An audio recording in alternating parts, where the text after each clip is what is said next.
সামর্থ্যের বাইরে যেয়ে কোনো কিছু করবেন না, কারণ আপনার কাছের মানুষগুলো আপনার সামর্থ্য এবং অক্লান্ত পরিশ্রমের বাইরে যে করাটা কখনো দেখবে না।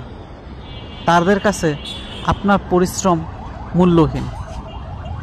আপনার সামর্থ্য, আপনার কর্ম আপনাকেই বুঝে করতে হবে। যদি সেটা না পারেন, আর যদি এখনও মনে করেন আপনার পরিবার আপনার সবথেকে আপনজন, তাদের জন্য সামর্থ্যের বাইরে যে সবটুকু সুখ আপনাকেই তৈরি করতে হবে, তবে ভাই আপনি ভুল পথে আছেন। সময় থাকতে নিজেকে শুধরান, তা না হলে অনেক বেশি দেরি হয়ে যাবে।